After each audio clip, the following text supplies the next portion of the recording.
హరే రామ్, అందరికీ good morning. ఇప్పుడు morning మన దగ్గరికి చింత చిగురు వచ్చింది. ఇప్పుడు చింత చిగురు వాడుకొని మనం బ్రేక్ఫాస్ట్ రెడీ చేసుకుంటాము. అదే వంకాయ చింత చిగురు రైస్ అండి, దాన్ని రెడీ చేసుకుంటాం. ఇట్లా చింత చిగురు కొంచెం కొంచెం చేతిలోకి ఎత్తుకొని నలిపేసి ఇట్లా అంతా క్లీన్ చేసుకుంటే అప్పుడు మనకి బాగా వస్తుంది ఫ్లేవర్. చూడండి, మనమంతా నలిపి పెట్టుకున్న చింత చిగురు అంతా రెడీ అయిపోయింది. మనం నలిపిండే చింత చిగురిని ఒక పెద్ద బేసన్లోకి బౌల్లోకి వేసుకొని ఇలా దీన్ని ఆయిల్లో ఫ్రై చేయకూడదు. ఫ్రై చేస్తే దాని ఫ్లేవర్ కానీ అంతా వెళ్ళిపోతుంది. మనం వండిండే ఎంతకాలం అంత వండిండే, నేను ఒక గ్లాస్ అంతా రైస్ వేసుకొని ఉన్నాను. వండిండే రైస్ అంతా దీనిపైన ఇట్లా స్ప్రెడ్ చేసుకుంటే ఆ రైస్ వేడికి దాంట్లో ఉండే పులుపు అంతాను వస్తుంది. అంతా చల్లగా చేసుకుంటాం.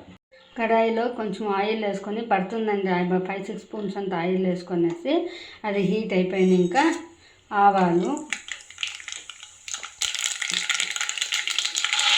పల్లీలు ఇది ఒకసారి ఫ్రై కానీ పల్లీలు కొద్దిగా వేగిన ఇంకా శనగపప్పు,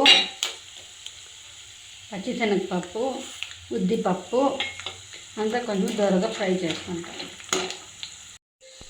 చూడండి, ఇవన్నీ వేగిపోయింది. ఇప్పుడు కారానికి వచ్చేసి పచ్చిమిర్చి, కరివేపాకు వేసుకోవాలి. మీరు కారం తగ్గట్టు వేసుకోకుండా చింత చిగురు పులుపు ఉంటుంది కాబట్టి కొంచెం ఎక్కువే వేసుకోండి.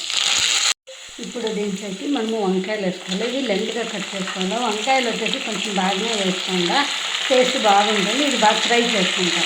వంకాయలంతా బాగా మిక్స్ చేసుకునేసి ఒక 5 to 10 minutes బాగా మగ్గించుకుంటాం. చూడండి, మన వంకాయలంతా బాగా మగ్గిపోయింది. ఇప్పుడు దీంట్లోకి పసుపు, మనకి టేస్ట్కి తగ్గట్టుగా ఉప్పు అంతా వేసి మిక్స్ చేసి రైస్లో చేసి కలుపుతాం.